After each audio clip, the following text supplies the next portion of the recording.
Hello everyone, house of legal studies में आप सभी का स्वागत है। मैं हूं आनंद मिश्रा और आज हम डिस्कस करने वाले हैं ऑल इंडिया बार एग्जामिनेशन जो कि एआईबी है उसके इम्पॉर्टेंट एमसीक्यूज को पार्ट 1 होने वाला है।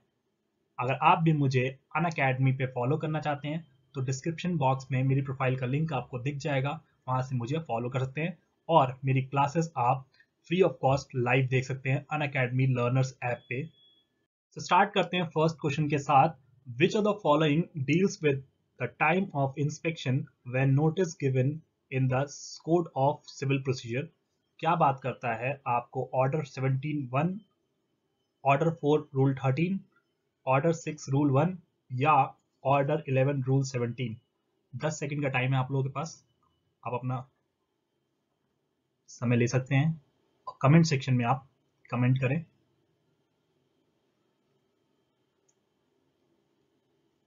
आंसर जो होने वाला है time for inspection when notice given in CPC, तो आपको देखने मिलेगा ऑर्डर 11 रूल 17 आपको देखने को मिल जाएगा, जो कि करेक्ट आंसर है। नेक्स्ट क्वेश्चन की तरफ बढ़ते हैं हम लोग। Section 113A deals with Indian evidence act का क्वेश्चन है ये। इंडियन एविडेंस एक्ट का सेक्शन 113 क्या बात करता है? क्या वो presumption as to dowry death की बात करते हैं, presumption as to abetment of suicide by a married woman की बात करते हैं, या दोनों की बात करते हैं, या दोनों ही ऑप्शन आपको गलत देखने को मिलेंगे यहाँ पे? क्या लगता है आप लोगों को? क्वेश्चन 2 सेक्शन 113A, जब भी हम 113A की बात करते हैं तो वो प्रिजम्पशन रेज करते हैं किसके लिए? Abetment of suicide by a married woman की बात करते हैं यहाँ पे, जो कि इंडियन एविडेंस एक्ट का प्रोविजन है। नेक्स्ट क्वेश्चन की तरफ बढ़ते हैं हम लोग। Which of the following sections of the Code of Civil Procedure has been repealed by the Repealing and Amending Act 1952?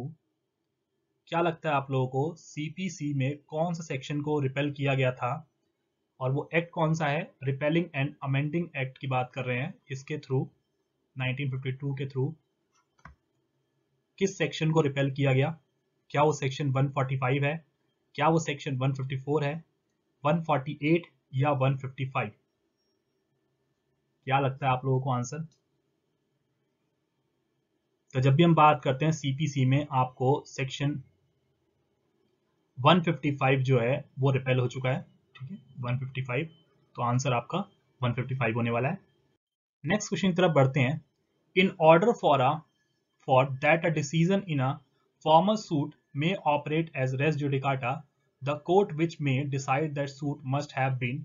अब रेस जुडिकाटा की अगर आपको एक्सप्लेनेशन पता है तो आप इस क्वेश्चन का जवाब दे पाएंगे। क्या लगता है आप लोगों को?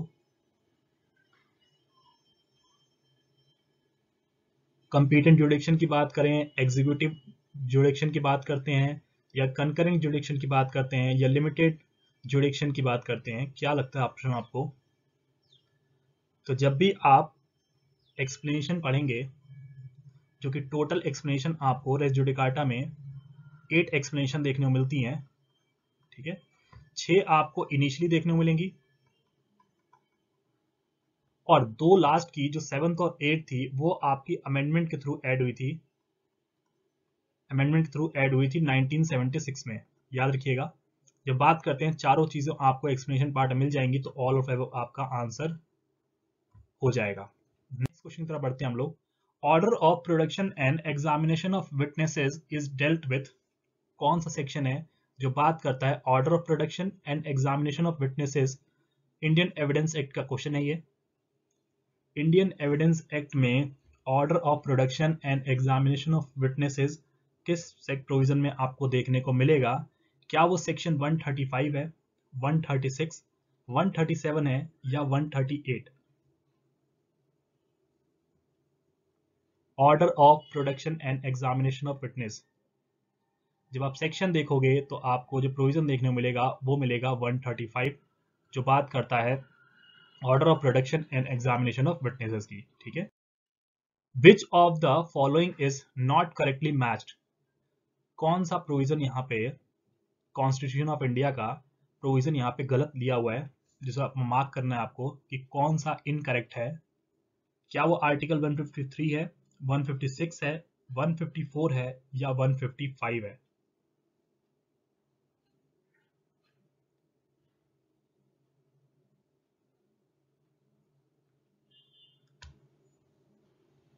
तो जब भी हम बात करते हैं आर्टिकल 153 की, तो आपको ऑफिस ऑफ गवर्नर देखने को मिलेगा, ये करेक्ट है।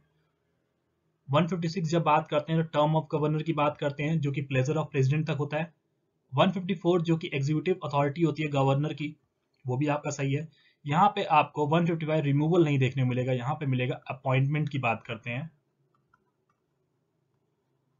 अपॉइंटमेंट, ठीक है। तो अपॉइंटमेंट आपका प्रेसिडेंट करते हैं गवर्नर की। नेक्स्ट क्वेश्चन आप लोगों के लिए, विच of the following constitutional amendments provided for the formation of national judicial appointment commission? NJAC की बात करते हैं, नेशनल जुडिशियल अपॉइंटमेंट कमीशन के किस अमेंडमेंट के थ्रू फॉर्मेशन किया गया था? क्या वो 97th अमेंडमेंट थी, 98th थी, 99th अमेंडमेंट देखने को मिलेगी आपको, या 100th अमेंडमेंट की बात करते हैं?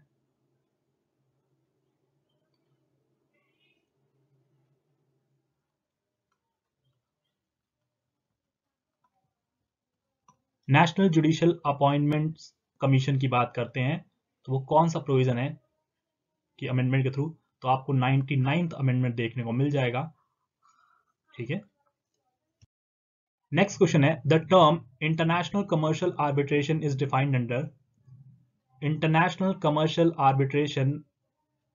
आर्बिट्रेशन एंड कंसिलिएशन एक्ट का क्वेश्चन है ये। इंटरनेशनल कमर्शियल आर्बिट्रेशन आपको किस टर्म में डिफाइन किया गया है? क्या वो सेक्शन 2 का एफ क्लॉज है, बी क्लॉज है, सी क्लॉज है या डी क्लॉज? क्या लगता है आप लोगों को? इंटरनेशनल कमर्शियल आर्बिट्रेशन, तो इंटरनेशनल कमर्शियल आर्बिट्रेशन की जब हम बात करते हैं तो आपको 2F में डेफिनेशन मिल जाएगी, क्लियर है। 2F डिफाइन करता है इंटरनेशनल कमर्शियल आर्बिट्रेशन को। नेक्स्ट क्वेश्चन की तरफ बढ़ते हैं हम लोग। रिलीफ ऑफ डैमेजेस या कंपनसेशन आर कवर्ड अंडर?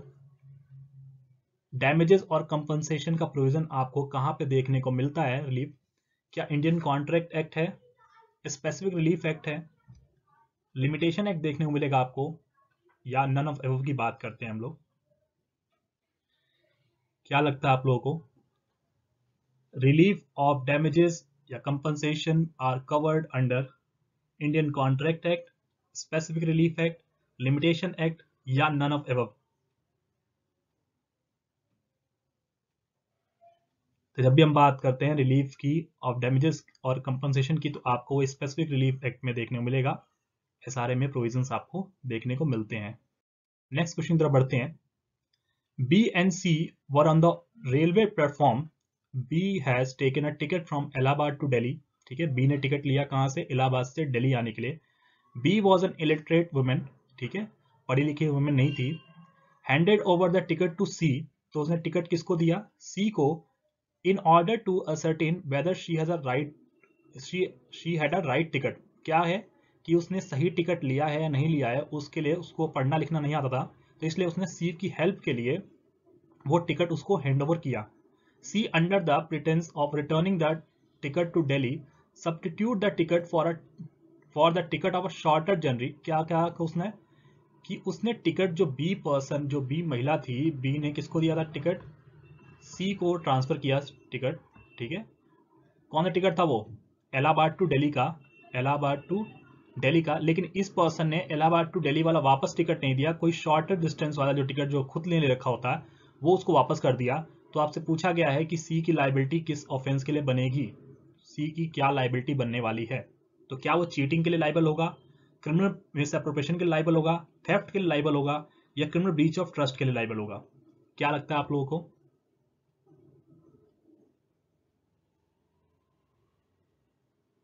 तो जब भी हम देखते हैं, जब भी इंटरेस्टमेंट की बात आती है, जब प्रॉपर्टी खुद पर्सन आपको ट्रांसफर कर रहा है, ठीक है, दे रहा है, तो ऐसे केस में criminal breach of trust apply होता है, क्लियर है। क्रिमिनल ब्रीच ऑफ ट्रस्ट का प्रोविजन आपको देखने को मिल जाएगा। नेक्स्ट क्वेश्चन है, arbitral tribunal has no jurisdiction to issue? क्या जुरिडिक्शन नहीं है आर्बिट्रल ट्रिब्यूनल की? क्या वो इंटरिम ऑर्डर पास नहीं कर सकती, अवार्ड, सॉरी, क्या वो अवार्ड नहीं पास कर सकते हैं? तीसरा ऑप्शन है बाइंडिंग ऑफ ऑर्डर नहीं पास कर सकते हैं, या आपको देखने को मिलेगा एक्स पार्टे ऑर्डर्स की बात करते हैं। क्या लगता है आप लोगों को? आर्बिट्रल ट्रिब्यूनल की बात करें तो कौन से केसेस में जुडिक्शन नहीं देखने को मिलेगी आपको? तो जब हम बाइंडिंग अप की बात करते हैं तो वो नॉर्मली आपके कोर्ट्स करते हैं, ठीक है। बाइंडिंग अप आपको देखने को नहीं मिलेगा, ये ऑर्डर नहीं पास हो सकते हैं आर्बिट्रल ट्रिब्यूनल। नेक्स्ट क्वेश्चन पढ़ते हैं हम लोग। Means a person who has been granted a licence to issue electronic signature certificate. किसके पास पावर है कि वो क्या कर सकता है, आपको ग्रांट कर सकता है licence, grant a licence to issue a electronic signature certificate की बात करते हैं। कौन सी वो अथॉरिटी होगी वो बताना आप लोगों को। क्या वो सर्टिफाइंग अथॉरिटी होगी, या सर्टिफाइंग प्राइवेट की अथॉरिटी है, सर्टिफाइंग सिस्टम कंट्रोलर है, या एप्रोप्रिएट अथॉरिटी की बात करते हैं? तो 12th का आपको क्या ऑप्शन लगता है, जल्दी से कमेंट कर दें आप लोग। तो जब भी हम बात करते हैं तो सर्टिफाइंग अथॉरिटी होती है, ठीक है। सर्टिफाइंग अथॉरिटी के पास लाइसेंस होता है, ठीक है, तो वो इशू करते हैं इलेक्ट्रॉनिक सिग्नेचर सर्टिफिकेट्स। अगर आप भी पीसीएस जे की प्रिपरेशन करना चाहते हैं तो अनअकैडमी आपको एक प्लेटफॉर्म प्रोवाइड कर रहा है जिससे आप थाउजेंड ऑफ एस्पिरेंट के साथ compete करके अपने एम को अचीव कर सकते हैं। आपको अनअकैडमी लर्नर्स ऐप डाउनलोड करना है जहां पे आपको हमारी फ्री लाइव क्लासेस देखने को मिल जाएंगी। आपको सब्जेक्ट मेंशन किए गए हैं। एक्सपर्ट गाइडेंस प्रोग्राम की बात करें तो डिफरेंट बैचेस आपको देखने को मिलेंगे। एक नया batch expert batch for judiciary start हो रहा है जो कि 3 नवंबर से स्टार्ट हो रहा है। इसे आप इनरोल कर सकते हैं। बाकी सारे बैचेस भी आप ज्वाइन कर पाएंगे अगर आप सब्सक्रिप्शन लेते हैं। आपको कोड यूज करना है आनंद सर लाइव, जिसमें आपको 10% का फ्लैट ऑफ मिल जाएगा। प्लस सब्सक्रिप्शन की बात करें तो बेनिफिट्स देखेंगे आप। इंडिया के बेस्ट एडुकेटर आपको एक ही प्लेटफॉर्म पर मिलते हैं। इंटरेक्टिव लाइव क्लासेस देखने को मिल जाती हैं। आपको लाइव टेस्ट और क्विज कॉन्सेप्ट देखने को मिलता है। आपका कोर्सेज टाइम पे कराया जाता है। पीडीएफ फॉर्म में आपको नोट्स मिल जाते हैं। कोई भी आपको सब्सक्रिप्शन लेना है तो आप मेरा कोड यूज कर सकते हैं आनंद सर लाइव, जिसमें आपको फ्लैट 10% का ऑफ मिल जाए। आरंभ टेस्ट सीरीज की बात करें जो कि हरियाणा और राजस्थान एग्जाम के लिए है, जो आपको टेस्ट सीरीज देखने को मिलेगी, फ्री ऑफ कॉस्ट है लेकिन आपको ऐप पे मिलेगी, ठीक है। 3 हरियाणा की सीरीज देखने को मिलेंगी आपको टेस्ट सीरीज, और 3 आरजेएस की। डेट आप देख सकते हैं, सेव कर सकते हैं डेट। टाइमिंग आपकी 6 बजे होने वाली है, जो कि अनअकैडमी लर्नर्स ऐप पे आपको देखने को मिल जाएगा। इसके साथ आपको रैपिड रिवीजन सीरीज भी चल रही है जो कि प्री एग्जाम के लिए हरियाणा और राजस्थान के लिए है, ठीक है। ये आपका अनअकैडमी जुडिशरी के यूट्यूब चैनल पे कंडक्ट होने वाली क्लासेस जो ऑलरेडी चल रही है। प्लस सब्सक्रिप्शन के प्लान की बात करें तो आपको 1 महीने से लेके 24 महीने तक के प्लान्स आपके पास देखने को मिलेंगे। आप अपनी कन्वीनियंस के हिसाब से प्लान ऑप्ट कर सकते हैं। अगर आप 24 महीने का प्लान ऑप्ट करते हैं तो जिसका अमाउंट आपको 55,000 दिख रहा है वो आपको 49,500 का पड़ेगा, जिसमें आपको 10% का ऑफ देखने को मिलेगा। ये कैसे मिलेगा आपको ऑफ? आप कोड यूज करेंगे आनंद सर लाइव तो 10% आपको ऑफ मिल जाएगा। इसके अलावा हमसे जुड़ने के लिए आप अनअकैडमी जुडिशरी के यूट्यूब चैनल को सब्सक्राइब करें जहां पे आपको लाइव क्लासेस मिल जाती हैं एडुकेटर्स की। टेलीग्राम पे मुझे फॉलो कर सकते हैं जो कि आपको आनंद मिश्रा 10 के नाम से मेरी प्रोफाइल दिख जाएगी आपको। नेक्स्ट क्वेश्चन की तरफ आते हैं। तो बताइए डेफिनेशन किसने दी थी वो बताना आप लोगों को। Administrative law is a law concerning the powers and procedures of administrative agencies, including especially the law governing judicial review of administrative actions। ये किस आपका एडमिनिस्ट्रेटिव लॉ का क्वेश्चन है। तो क्या लगता है किसने डेफिनेशन ये दी थी?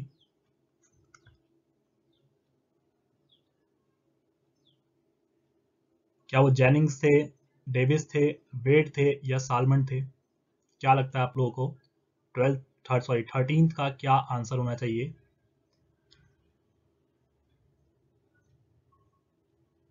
तो जब भी आप देखते हो तो ये डेफिनेशन आपको केसी डेविस ने ग्रांट की। नेक्स्ट क्वेश्चन आता है हमारा। The principal that bye exercising the power of modification the delegate cannot change the legislative policies were develop in the case of, किस केस में हेल्ड हुआ था वो बताना आप लोगों को। कौन सा केस लग रहा है आपको?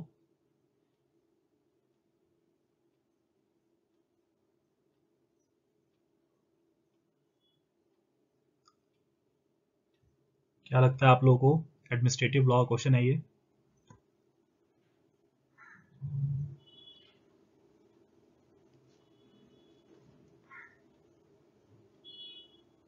ये आपका हेल्ड हुआ था दिल्ली लॉज एक्ट 1912, ठीक है, इस केस में ये हेल्ड हुआ था पर्टिकुलर। नेक्स्ट क्वेश्चन बढ़ते हैं 15th क्वेश्चन की तरफ। When personal hearing is given by one officer and order is passed by another officer, which of the following principle या principles of natural justice is or are violated? क्या लगता है अगर मान लीजिए हियरिंग किसी और ने की है और ऑर्डर कोई और पास कर रहा है, तो ऐसे केसेस में क्या मानोगे, किस चीज का, नेचुरल जस्टिस के कौन से प्रिंसिपल का वायलेशन हुआ है? क्या रूल अगेंस्ट बायस की बात कर रहे हैं, या राइट टू हियरिंग की बात कर रहे हैं, या रीजन डिसीजन की बात कर रहे हैं, या ऑल ऑफ एबव आपको लगता है? 15th का क्या ऑप्शन लग रहा है आपको? 15th, तो जब भी हम बात करते हैं तो यहाँ पे राइट टू हियरिंग की बात करते हैं, ठीक है, राइट टू हियरिंग का प्रिंसिपल आपका वायलेशन देखने को मिल जाएगा। नेक्स्ट क्वेश्चन बढ़ते हैं हम लोग। Which new remedy introduce by specific relief amendment act 2018? SRA का अमेंडमेंट आपको पता होगा, 2018 में अमेंडमेंट आया था, specific relief amendment act.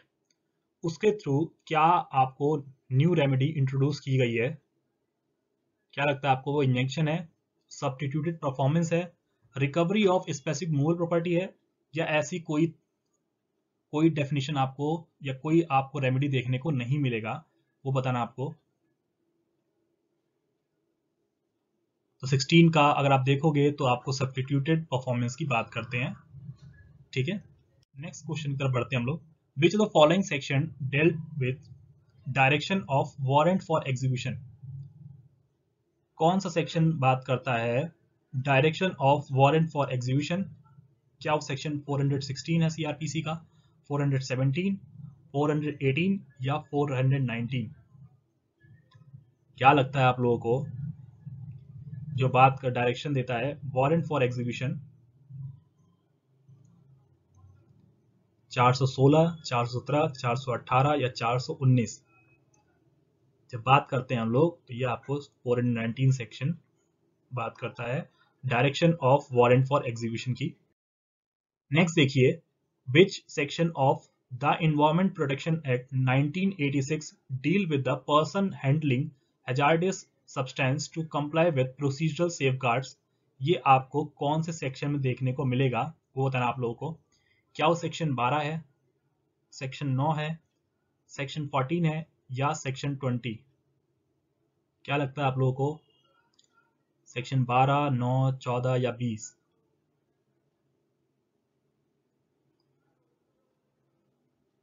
Persons handling hazardous substances to comply with the procedural safeguards, तो इसका आपको जो सेक्शन देखने को मिलेगा वो है सेक्शन 9, ठीक है, environment protection act. As per section 2A of the environmental protection act 1986, environment refers to, environment से क्या समझते हैं आप लोग? क्या लगता है आपको कि 2A जो डेफिनेशन है वो क्या बात करता है, क्या क्या चीजें इंक्लूड करते हैं?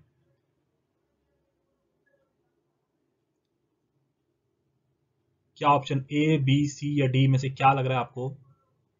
क्या इन्वायरमेंट का मतलब वाटर, एयर एंड लैंड है, या इंटर रिलेशनशिप की बात करता है, जो कि वाटर, एयर और लैंड और ह्यूमन बींग्स भी इंक्लूड किए गए हैं इस वाली डेफिनेशन में, या आपको अदर लिविंग क्रिएचर्स की बात करते हैं, प्लांट्स है, माइक्रो ऑर्गेनिज्म है, या प्रॉपर्टी की बात करते हैं, या ऑल ऑफ एबव?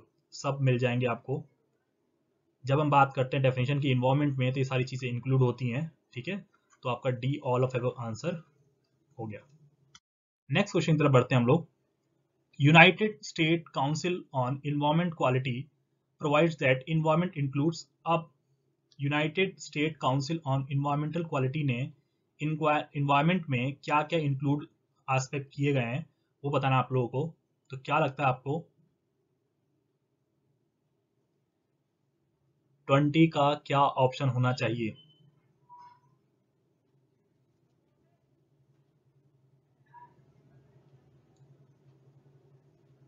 तो यहाँ पे जब आप United state council of environment quality की बात करोगे तो यहाँ पे इन्होंने क्या एक्सक्लूड किया है, क्या लगता है एक्सक्लूड? बताइए